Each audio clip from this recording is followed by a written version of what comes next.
नमस्कार दोस्तों। एनसीईआरटी का अध्याय 6 जिसका हम पढ़ रहे थे। कल हमने पढ़ा उपनिषदों के बारे में कि उपनिषद क्या थे। गुरु के समीप बैठकर उपनिषद का अर्थ कल देखा था कि गुरु के समीप बैठकर हम जो ज्ञान अर्जित करते हैं उसे उपनिषद कहा गया। अब आज हम शुरुआत करते हैं। बुद्धिमान भिखारी एक कहानी है। उपनिषद में किस तरह वार्तालाप किया गया है तो देखिए। एक वार्तालाप छांदोग्य उपनिषद। अब याद रखना है ये उपनिषद का नाम है छांदोग्य उपनिषद। उपनिषद 108 बताए गए हैं, वैसे संख्या इनके 108 आगे पढ़ते भी रहेंगे कितने टोटल, मतलब ये मूल रूप से उपनिषद की एक कहानी पर आधारित है। क्या है कि ये वार्तालाप है वो बुद्धिमान भिखारी का किस उपनिषद पर? छांदोग्य उपनिषद पर। तो शौनक व अभिप्रतारिण नामक दो ऋषि सार्वभौम आत्मा की उपासना करते थे। एक बार ज्यों ही वे भोजन करने के लिए बैठे ये भिखारी आया और भोजन मांगने लगा। शौनक ने कहा, हम तुम्हें कुछ नहीं दे सकते। भिखारी ने पूछा, विद्वजन आप किसकी उपासना करते हैं? अभिप्रतारिण ने उत्तर दिया, सार्वभौम आत्मा की। ओहो, इसका मतलब आप ये जानते हैं कि सार्वभौम आत्मा संपूर्ण विश्व में विद्यमान हैं? ऋषियों ने कहा, हाँ हाँ हम ये जानते हैं।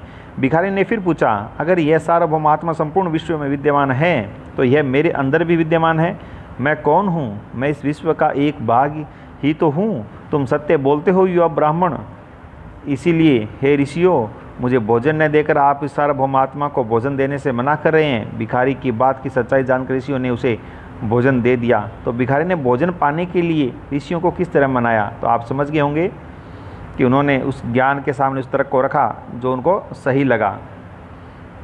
आगे देखो, इन चर्चाओं में भाग लेने वाले अधिकांशतः पुरुष ब्राह्मण तथा राजा होते थे। कभी कभी गार्गी जैसी स्त्री विचारकों का भी उल्लेख मिलता है। कौन सी स्त्री का नाम है? गार्गी। पढ़ते हैं हम हिस्ट्री में गार्गी का नाम आता है, बहुत इंपॉर्टेंट। विद्वता के लिए प्रसिद्ध गार्गी राज दरबारों में होने वाले वाद विवाद में भाग लिया करती थी। निर्धन व्यक्ति इस तरह के वाद विवाद में बहुत कम ही हिस्सा लेते थे। इस तरह का एक प्रसिद्ध अपवाद सत्यकाम जाबाल का है। क्या नाम बोला है? सत्यकाम जाबाल का है। सत्यकाम जाबाल का नाम उसकी दासी माँ के नाम पर पड़ा। सत्यकाम के मन में सत्य जानने की तीव्र जिज्ञासा उत्पन्न हुई। गौतम नामक एक ब्राह्मण ने उन्हें अपने विद्यार्थी के रूप में स्वीकार किया था। वह अपने समय के सर्वाधिक प्रसिद्ध विचारकों में से एक बन गए। उपनिषदों के कई विचारकों का विकास बाद में प्रसिद्ध विचारक शंकराचार्य के द्वारा किया गया, जिनके बारे में तुम कक्षा 7 में पढ़ोगे। अब आता है व्याकरणविद पाणिनि। पाणिनि नाम तो लगभग सभी ने सुना है जो कंपटीशन तैयारी करते हैं। चलो बच्चों ने नहीं सुना होगा अभी तक। तो व्याकरणविद पाणिनि इस युग में कुछ अन्य विद्वान भी खोज कर रहे थे। उन्हीं प्रसिद्ध विद्वानों में एक पाणिनि ने संस्कृत भाषा, पाणिनि किस भाषा में? संस्कृत भाषा में व्याकरण की रचना की है। तो व्याकरणविद पाणिनि है नहीं, व्याकरण की रचना की है। उन्होंने स्वरों तथा व्यंजनों को एक विशेष क्रम में रखकर उनके आधार पर सूत्रों की रचना की। ये सूत्र बीजगणित के सूत्रों से काफ़ी मिलते जुलते हैं। इनका प्रयोग कर उन्होंने संस्कृत भाषा के प्रयोगों के नियम लघु सूत्रों के रूप में लिखे। तो ये अपना बौद्ध धर्म के बारे में बात कंप्लीट हुई। पाणिनि के बौद्ध धर्म में संस्कृत भाषा में लिखा गया ग्रंथ है पाणिनि के द्वारा व्याकरण ये है। तो पाणिनि कृत व्याकरण से आता है, इसका नाम अष्टाध्यायी है वो। जैन धर्म पढ़ेंगे अब हम। जैन धर्म को देखिए, बौद्ध धर्म के साथ में जैन धर्म, जैसे ही बौद्ध धर्म आया फिर जैन धर्म आया। तो इसी युग में अर्थात लगभग 2500 वर्ष पूर्व जैन धर्म के 24वें क्वेश्चन बनता है। अंतिम तीर्थ वर्धमान महावीर ने भी अपने विचारों का प्रसार किया। क्या नाम दिया है? वर्धमान महावीर। तो सीधा प्रश्न आ जाएगा, जैन धर्म के 24वें व अंतिम तीर्थंकर कौन थे? महावीर।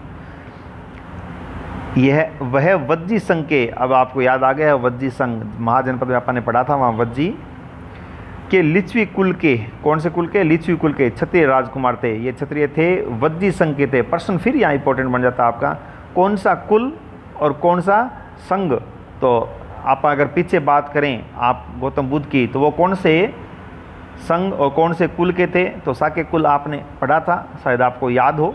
इस तरह से ये पीछे वाली बातें आप अगर उसी टाइम रिवाइज कर लेते हो तो इसका मतलब आपको याद हो रहा है। ऐसा ज़रूर करना चाहिए, क्योंकि जब तक हम स्वयं का मूल्यांकन नहीं करेंगे हमें पता ही नहीं चलेगा कि हमें याद है या नहीं है।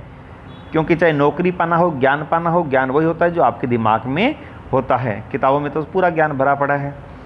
तो चलो देखिए, वज्जी संघ है। अगर पूछ लिया जाए कि वर्धमान महावीर जो जैन तीर्थंकर हैं उनका किस संघ से संबंध है, वज्जी और नाम दे देंगे, 3-4 ऑप्शन दे देंगे, इनमें से कोई नहीं तो आपको वज्जी करना है। कौन सा कुल, तो लिच्छवी कुल, क्षत्रिय राजकुमार थे।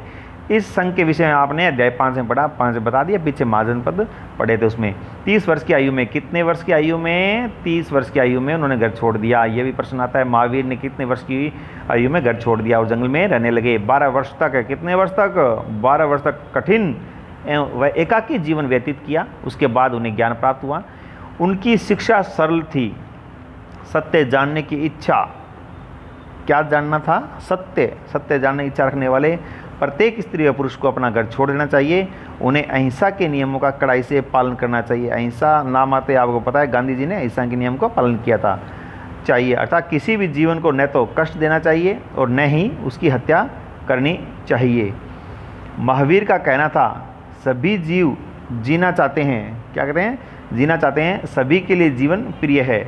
महावीर ने अपनी शिक्षा में प्राकृत में दी। महावीर ने अपनी शिक्षा किस भाषा में दी, प्राकृत में, और आपने बौद्ध में भी पढ़ा था, उन्होंने प्राकृत में दी थी। लेकिन अगर आप यहाँ पर इनके ग्रंथ की बात आएगी तब वो पाली भाषा में आ जाएंगे, जैनों में, तो आपको ध्यान रखना है।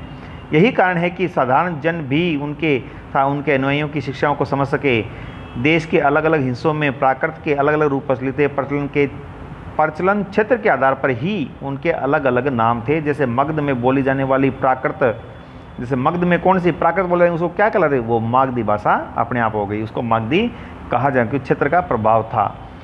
जैन नाम से जाने गए महावीर के अनुयायियों को भोजन के लिए भिक्षा मांगकर सादा जीवन बिताना होता था। ये लाइन भी इंपॉर्टेंट रहती है कि किस प्रकार से, क्या जैन अनुयायी भोजन के लिए भिक्षा मांगते थे या कमाते थे या मेहनत करते थे, ऐसी बातें पूछी जा सकती है। ये लाइन IAS में RS में सीधे लाइन दे देते हैं कि जैनी भिक्षु हमेशा मांग कर सादा जीवन बिताते थे। सत्य असत्य ऐसे प्रश्न आ सकते हैं। उन्हें पूरी तरह से ईमानदार होना पड़ता था, चोरी न करने की उन्हें सख्त हिदायत थी।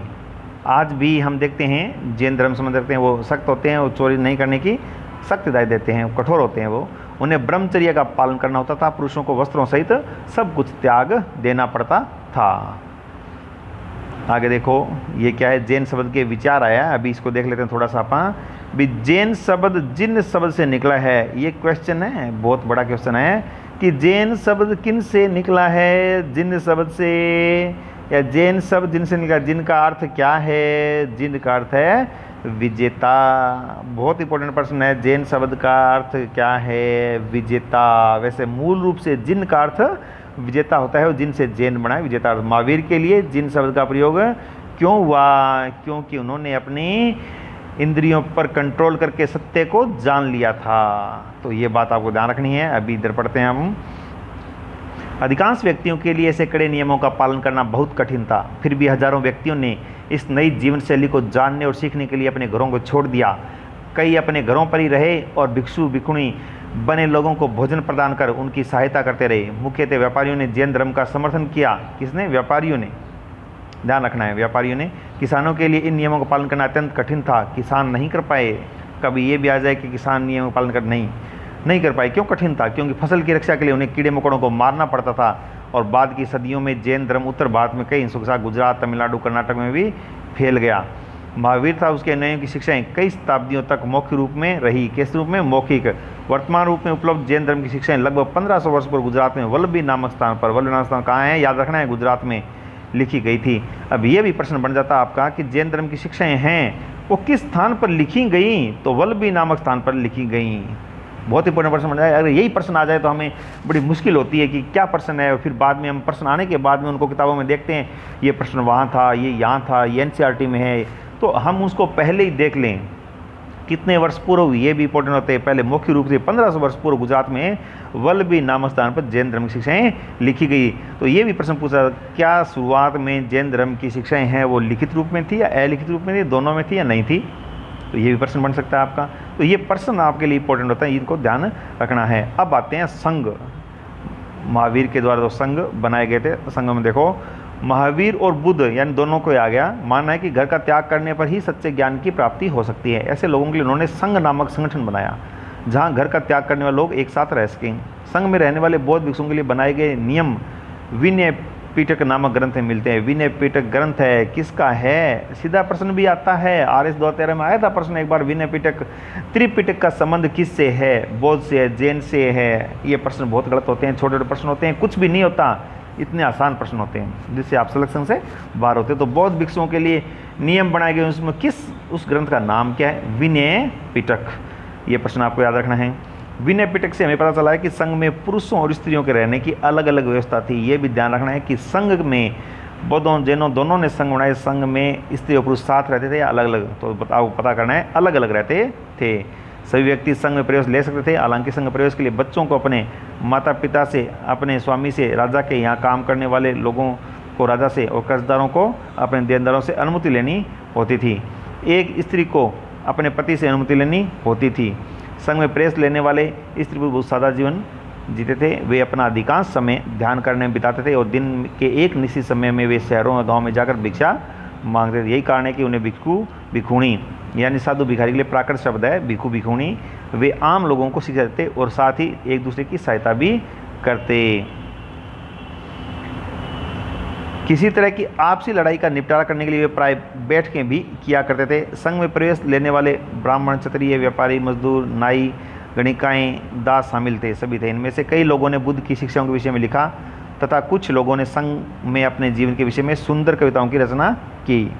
पिछले अध्याय में वर्णित संघ और इस अध्याय में वर्णित संघ के बीच दो भिन्नताएं बताओ। ये आपको देखनी है। पिछली बार अपन जो संघ महाजनपद के अंदर पढ़ा था और अब यहाँ पढ़ा, यहाँ इसमें क्या अंतर है? ये नीचे देखो एक पहाड़ी दिखाई गई है, इसके अंदर देखो ये चित्र बनाए गए हैं, ऐसे आपको साफ दिखाई दे रहा है। आपको यहाँ पर ये इसका दरवाज़ा है, यहाँ से थोड़ी ऊपर है सीढ़ी इस तरह चढ़ने वाला। यहाँ भी पूरी गुफा काट के, यानी पूरी गुफा को ही काट के ये बनाया गया है। ये चित्र आपको दिखाई दे रहा होगा, पूरा काट के ऐसे गुफा को काट के ही सब कुछ इसके अंदर बना दिया गया है। जाने का रास्ता है, यहाँ पानी से दिखाई दे रहा है आपको ये। तो ये क्या कह रहा है, ये गुफा क्या है कि पहाड़ी को काट कर बनाई गई एक गुफा है जो वर्तमान महाराष्ट्र में स्थित है और भिक्षु भिक्षुणी यहाँ रहते थे। तो आपने औरंगाबाद महाराष्ट्र में पढ़ा है जहाँ पर ये हैं। अब आते हैं विहार। संघ पूरा हो गया, विहार क्या थे? तो विहार के बारे में हम वर्णन, इस गुफा के बारे में वर्णन हम कल पढ़ेंगे। आज के लिए इतना ही। तो दोस्तों आप इसको पढ़ रहे हो लगातार, आपके लिए मैं छोटे छोटे वीडियो बना रहा हूँ। कुछ ऐसे भी समस्या आई कि सर वीडियो थोड़ा लंबा बनाया जाए। देखो छोटे छोटे अभी अपनी जो पढ़ाई चल रही है NCERT को बहुत ही गहन तरीके से अध्ययन करना है। हाँ, इसके मैं 2-3 वीडियो डाल सकता हूँ, ऐसी कोई बात नहीं है, लेकिन फिर भी आप इसको ध्यान से पढ़ें क्योंकि NCERT हर एक कंपटीशन के लिए ज़रूरी होती है। उसको मैं बहुत ही ध्यान से आपके लिए पढ़ा रहा हूँ। तो आज के लिए इतना ही। जय हिंद, जय भारत। मेरे चैनल को सब्सक्राइब करें तो अधिक से अधिक लोगों को फ़ायदा मिल सके। धन्यवाद।